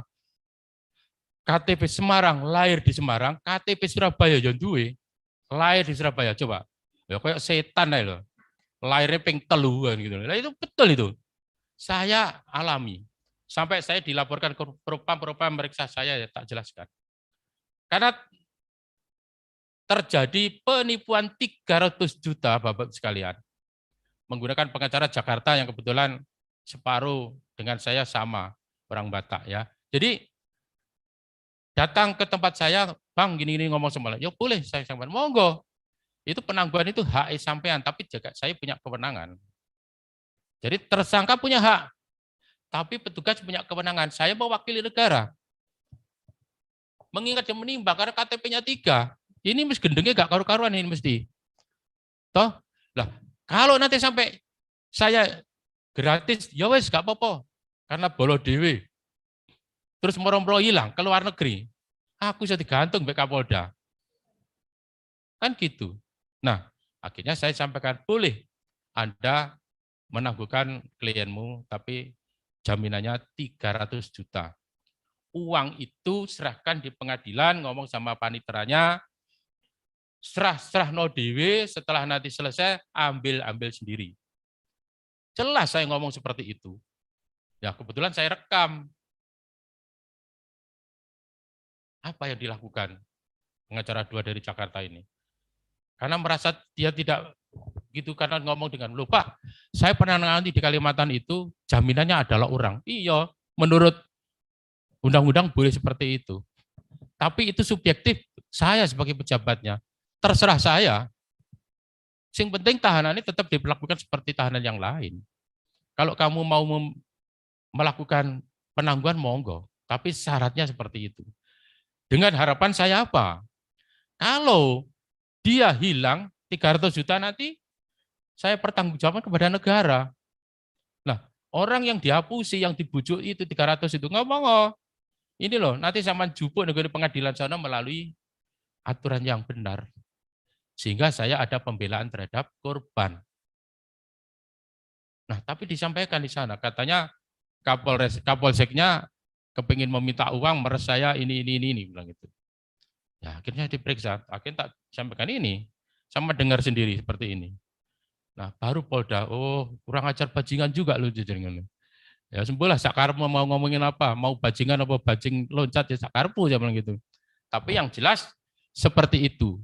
Nah, ini yang bilang seorang pengacara, makanya nanti Bapak Ibu sekalian, saya sampaikan kalau jadi seorang pengacara, pengacara yang beretiket baik. Supaya apa? Karena apa? Pengacara itu selalu, polisi itu bukan lawannya, tapi temannya. Jaksa itu bukan lawannya, tapi temannya. Hakim itu bukan lawan, tapi teman. Bertemannya dengan ketiga institusi itu dengan baik. Bukan untuk ketemu terus diberi rokok, diberi duit, bukan. Tapi perlakukan dengan baik, lakukan sesuai dengan apa yang sesuai dengan aturan itu. Sehingga kita akan kemana-mana enak. Saya punya ketika saya dulu di Polrestabes di bagian hukum itu. Kalau namanya, kebetulan saya sekarang sudah jadi pengacara, teman saya, ada yang namanya di sini Oot, teman yang Bapak Ibu sekalian yang teman Oot. Oot itu teman saya di profesi sekarang pada pengacara ini. Tapi dulu tukang ngepra polisi Oot itu. Oot Kusworo. Sekarang teman saya kalau ketemu saya juga baik. Tapi pokoknya ono kasus sidik-sidik, Oot mana Oot, aku sampai gini, aku itu ngadepi kamu belenger Oot, aku bilang gitu. Jadi perkara-perkara pra-peradilan Oot terus. Tapi juga nggak apa-apa, tapi membuat saya menjadi pertama menjadi pekerjaan, itu pekerjaan yang kedua saya juga jadi pinter. Nah, kantor saya itu ketika saya dinas, hampir setiap hari saya di pengadilan, Bapak Ibu sekalian. Jadi kantor saya Polrestabes itu nggak pernah. Di sana itu kalau ada gelar perkara yang berkaitan dengan peningkatan, dengan kasus-kasus berat, ada yang dari Jakarta, dari Mabes, dari ini baru saya ikut. Kalau enggak, saya kantor saya di pengadilan. Makanya kalau dengan bakul mie, bakul sate, sebelahnya pengadilan, aku suka sedulur aja. Karena di situ terus, singingoni deh. Jadi bukan bojo saya yang ngingoni, singingoni bakul mie saya. Lah jenengan nanti ya gitu. Nanti kalau jadi pengacara ya gitu, selali neng omah masak rure pokoknya neng warung terus. Lanjut. Acara pemeriksaan biasa di depan pengadilan. Nah, tadi urut-urutnya seperti itu Bapak sekalian. Jadi sidang dibuka oleh majelis, ketua, pembacaan surat dakwaan oleh jaksa, eksepsi nanti dilakukan oleh terdakwa. Nah, tanggapan eksepsi seperti apa oleh jaksa? Putusan sela nanti hakim. Ya, kalau ada eksepsi maka adalah putusan sela. Kalau nanti itu ditolak, maka pemeriksaan dilanjutkan pemeriksaan biasa. Pemeriksaan barang bukti, saksi dan ahli. Melanjut ke terdakwa, meriksa terdakwa. Jadi terdakwa itu menurut aturan diperiksa oleh hakim yang paling belakang. Sama dengan penyidik. Penyidik itu kalau satu ini calon tersangka, yang diperiksa saksi dulu banyak dulu. Ya kalau saksinya 40, ya 40 saksi dulu, baru nanti terakhir adalah tersangka. Nah, Pak Hakim juga sama. Jadi saksi-saksi, barang bukti, ahli, dan lain-lain baru nanti tersangka, terdakwa. Nah, setelah terdakwa biasanya hakim nanti akan sidang internal tri hakim itu, hakim majelis dan anggota itu baru menentukan. Kalau nanti biasanya hakim juga seperti pemilihan umum itu, ada yang setuju, ada yang tidak setuju. Jadi misal 1-1, 2-1 atau 3-0 ya seperti itu. Kalau duanya menolak, maka satunya harus ikut, atau sebaliknya. Atau nanti ada putusan petunjuk ya kaitannya dengan jurisprudensi. Pembacaan tuntutan oleh jaksa, pledoi oleh terdakwa. Nah, pledoi itu boleh dilakukan oleh terdakwa sendiri, tapi boleh juga diwakili oleh kuasa hukum. Kalau terdakwa biasanya dia ya pledoi itu intinya kalau yang saya amati minta keringanan kan gitu. Pledoi minta bebas itu ada tapi tidak banyak. Kalau tersangka loh ya, terdakwa sendiri. Tapi kalau PH-nya biasanya ingin bebas. Makanya kualitas daripada perkara itu seorang lawyer harus betul-betul memahami. Makanya harus ditanyakan selengkap-lengkapnya. Sampai rahasia-rahasianya itu klien kita ini harus memberikan keterangan kepada kita. Kalau sampai tidak, kita bisa mengelak. Nah, salahmu sendiri dulu disuruh kamu ini gak ngomong ke saya, kamu tidak memberikan keterangan saya. Sehingga pembelaan saya terbatas. Nah ini disampaikan. Bapak, Ibu sekalian ketika menerima klien harus menyampaikan itu. Tolong Pak ya, Ibu, Bapak kalau sudah menyerahkan kuasa kepada saya, Bapak Ibu sekalian menyampaikan kepada saya apa yang saya tanyakan. Ya. Nah, tanyakan wis. Ibarat ibu-ibu itu leker gendong takonono kabeh. Tahu leker gendong? Enggak tahu, ini kota kabeh laro. Leker gendong itu kalau biasanya mbok saya, ibu saya dulu ya di desa itu. Jadi ada gentong itu tempat beras. Bapak sekarang kan dipencet terus metu beras. Kalau di sana enggak. Jadi beras itu taruh di gentong dulu dibuka baru sak ciduk, rong ciduk nah dimasak. Itu namanya leker gentong itu. Ya biasanya menguasai seorang ibu. Nah, biasanya gentong itu dikek nggone pojokan gitu. Itu. Saya hafal wong aku jenenge ibu saya seperti itu kegiatannya. Kalau di desa seperti itu ya, Bapak Ibu sekalian. Makanya dikatakan sak lekar gendong kudu ditanyain semua. Apapun harus ditanyai. Saudara ini sama piro, ini berapa dan lain-lain. Apakah ada. Semua tanyakan. Sama dengan penyidikan.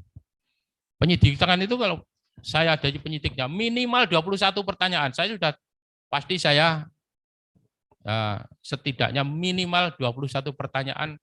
Karena kalau di pertanyaan itu kan di polisi itu biasanya 7K. Si Adi demen babi. Si-nya siapa? Ya, A apa? D dengan apa? Ya. Si Adi D dengan apa? Ba bagaimana? Bi bila mana? Itu semua ditanyai. 7 itu. Siapa? Nah, siapa temanmu? Siapa istrimu? Siapa lawanmu? Siapa? Nah, siapa semua?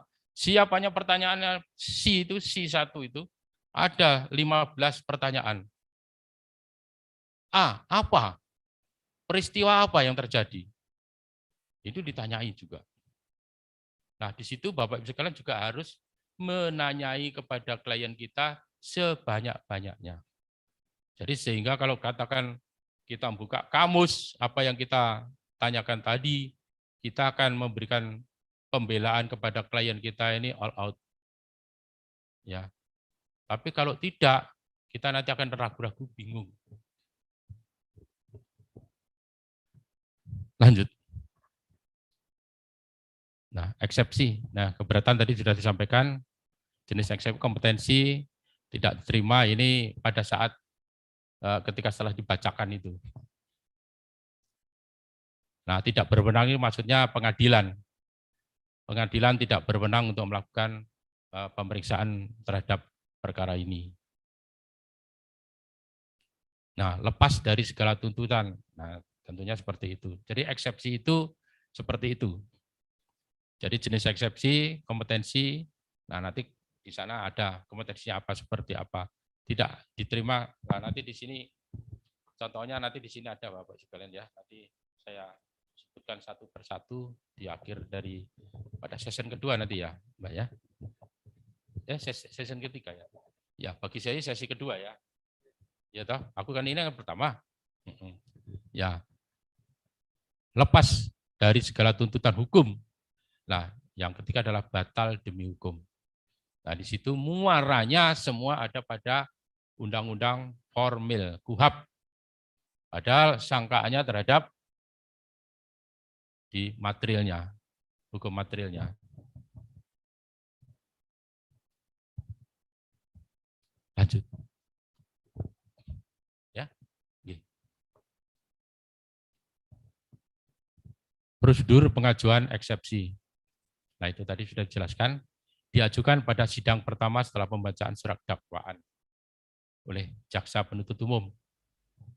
JPU mengajukan tanggapan atas eksepsi. Jadi setelah dibacakan, mungkin hari berikutnya terserah hakim itu apa 3 hari apa. Dulu waktu dulu itu kalau di Surabaya sidang pengadilan itu siang setelah jam 1. Tapi sekarang kok sidang pidana itu sekarang kok pagi juga ya. Kemarin saya juga pada loh pagi kok bisa kasus pidana. Pidana kalau biasanya dulu yang saya pahami, saya tahunya setelah gugatan DAD digugat oleh anggota karyawan itu saya baru tahu. Tempatnya juga dirubah. Ya, tempatnya dirubah. Terus ruang lobby itu sekarang sudah tidak ada. Diganti semua. Pokoknya ya berubah semua. Termasuk kalau pagi itu biasanya pra-peradilan sama perdata, termasuk penetapan waris atau anak-anak orang-orang yang butuh mau pengakuan penetapan status anak itu. Tapi sekarang pidana juga sudah disampaikan itu. Waktunya dulu juga gitu. Tidak semua hari, tapi sekarang kelihatannya semua hari. Nah, di sini artinya apa? Kalau kita perhatikan seperti itu berarti kasus pidana yang terjadi di Surabaya atau sekitarnya atau di Jatim itu terjadi peningkatan lebih dari yang kita perkirakan. Karena apa? Ternyata tempat-tempat yang dulu ditempati perdata dan sidang-sidang yang bersifat individu, misal nikah dan lain-lain itu, sekarang sudah ditempati pidana. Jadi di mana gitu, bahkan juga seperti itu. Tapi kalau manggilnya sama, dipanggil jam 9 gitu, dibuka sidang jam 3, podo ae sih. Ya, makanya jenengan nanti supaya ingat, supaya tidak ambeien ya. Kalau di pengadilan jalan-jalan, jangan duduk terus nunggu. Kelenger jenengan. Saya pernah kok gitu, karena saya sudah bertahun-tahun jadi ngalami. Jadi kalau hakim itu ngundang jam 9 datang jam 3 loh. Bar asar baru dibuka. Ya, mau nyeneni siapa coba? Iya. Oh, ini kantor tidak capable dan ini tidak representatif ya. Masa ono pengadilan swasta enggak ada. Ya enggak ini kono iku mau enggak mau ya sudah itu. Ya udah terima aja. Ya kita ya wis apa jare wis mek ngene-ngene ya kapan ya ngene ya udah terima saja. Makanya nanti siap mental setelah jadi pengacara. Ya. JPU mengajukan tanggapan atas eksepsi. Jadi eksepsi yang diajukan oleh terdakwa ditanggapi oleh JPU mewakili negara. Nah, pada saat setelah ditanggapi maka hakim akan memberikan putusan dalam namanya putusan sela. Putusan sela itu biasanya di luar eksepsi, itu di luar pokok perkara ya Bapak Ibu sekalian. Tadi makanya disampaikan bukan pengadilan ini yang berwenang. Nah, yang berwenang pengadilan mana nggak tahu. Nah, kalau sudah putusan sela nanti ditolak atau diterima. Kalau diterima maka NO, henti. Diterima berarti berhenti. Tapi kalau diterima ya sudah, tidak diterima atau ditolak, maka berlaku seperti pengadilan sampai dengan adanya putusan. Lanjut. Prinsip atau pemeriksaan saksi. Kewajiban memberikan kesaksian. Jadi seorang warga negara itu ada kewajiban untuk memberikan kesaksian. Saya menolak. Kalau tolakan itu ada tendensinya, maka saksi itu bisa dijadikan terlapor, jadikan tersangka, ya.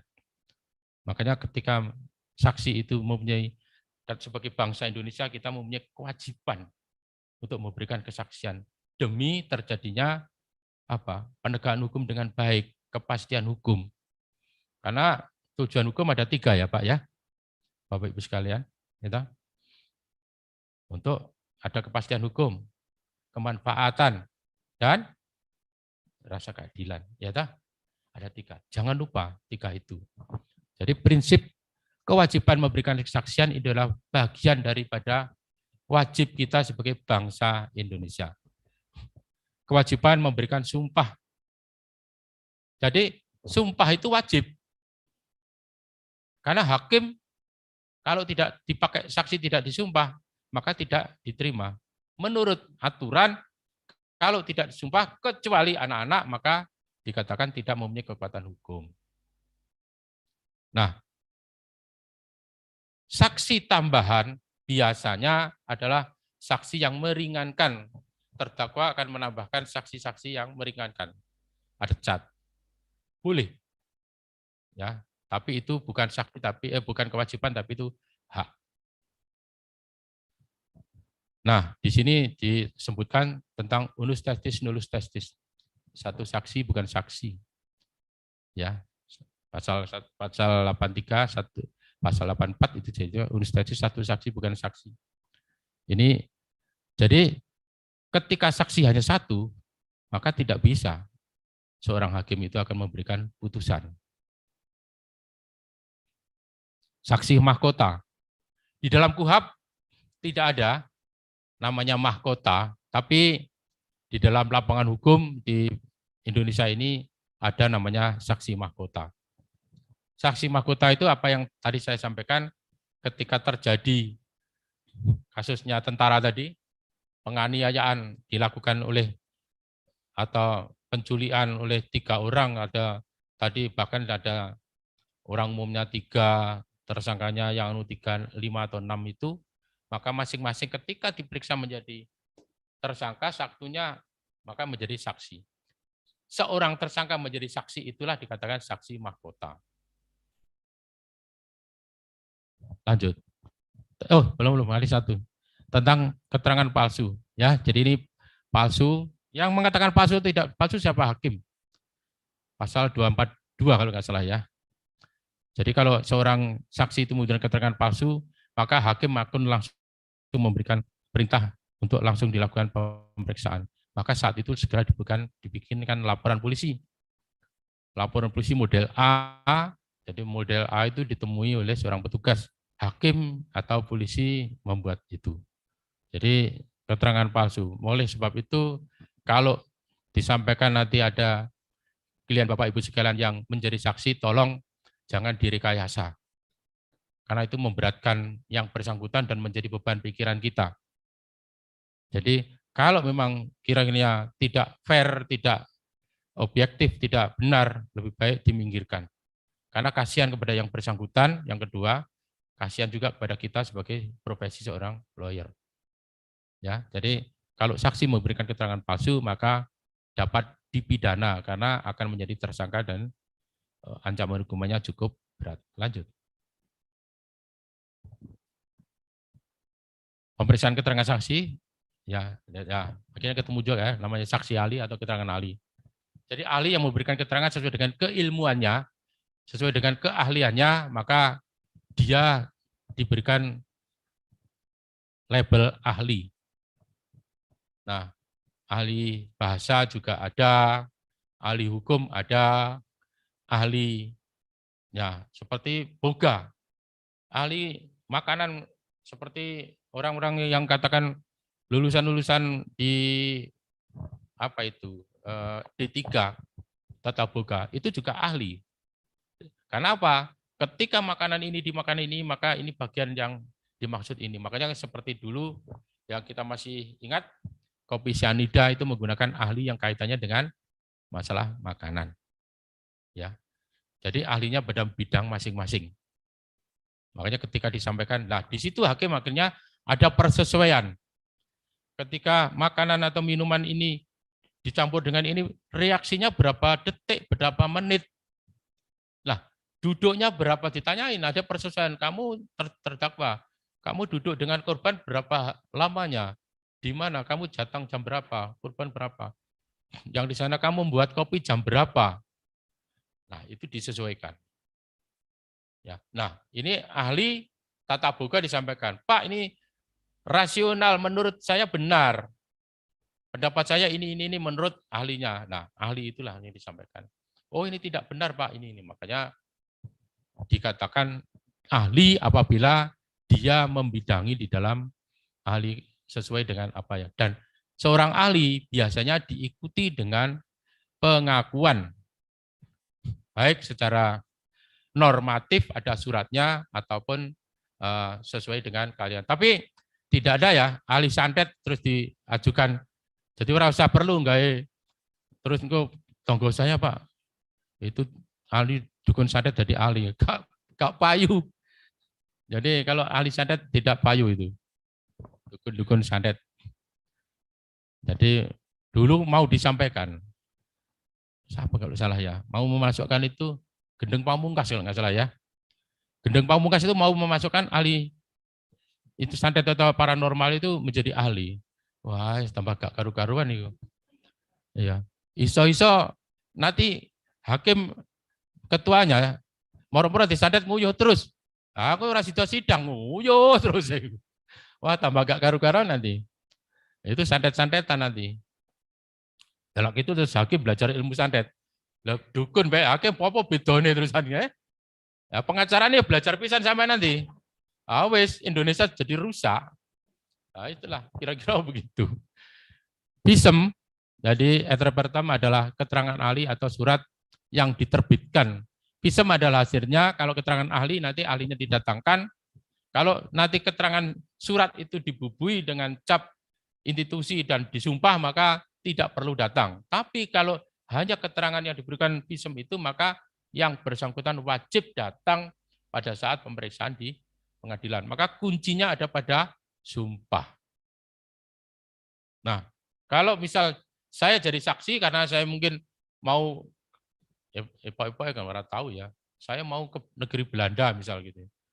Kan 3 bulan Pak, nanti saksian enggak. Nah, memberikan kesaksian terus disumpah. Otomatis tidak perlu datang di pengadilan, sah menurut yang bersangkutan saksi ini, maka disumpah sudah mewakili ketika dia tidak ada sumpahnya itu sah menurut hukum. Lanjut. Pak, waktu sudah habis. Sudah habis? Iya, mungkin bisa dilanjutkan nanti di sesi ketiga karena setelah ini Soma. Oh ya. Gitu. Berapa menit? Masih ada berapa menit? Sudah habis Pak, jam 12.30 Pak. Bapak Ibu sekalian, maaf nanti untuk sesi tanya jawab di belakang ya. Gih, kalau ada pertanyaan. Saya awali di depan juga. Kalau nanti saya tidak bisa menjawab dengan baik, artinya ada keraguan-keraguan, karena memang sudah sampaikan saya bukan guru, maka nanti akan saya sampaikan seperti jalur pada kelompok pengajar atau kelompok di LKPA. Ya, jadi saya tidak berjanji kalau mengatakan pertanyaan mesti 100% bisa dijawab, urung tentu. Nah, tadi kalau tanya caranya nyatet gimana Pak? Ya orang ngerti aku. Gitu. Moro-moro terus caranya saya supaya anak itu kepincut mbak aku caranya ya apa Pak? Waduh, guys, bingung juga artinya. Nah itu enggak ada. Itu saja, terima kasih. Kita istirahat dulu, nanti waktu jam berapa Bu? Nanti para peserta kembali lagi ke ruangan jam 13.30 Bapak. Jadi diberikan waktu 1 jam untuk isoma. 1 jam ya, isoma ya. 1 jam. Terima kasih. Saya tutup juga. Assalamualaikum warahmatullahi wabarakatuh. Waalaikumsalam warahmatullahi wabarakatuh. Baik, untuk para peserta, mungkin yang akan ingin bertanya kepada Bapaknya, dipersilakan di sesi ketiga. Saat ini kita isoma dulu sampai jam 13.30. Terima kasih.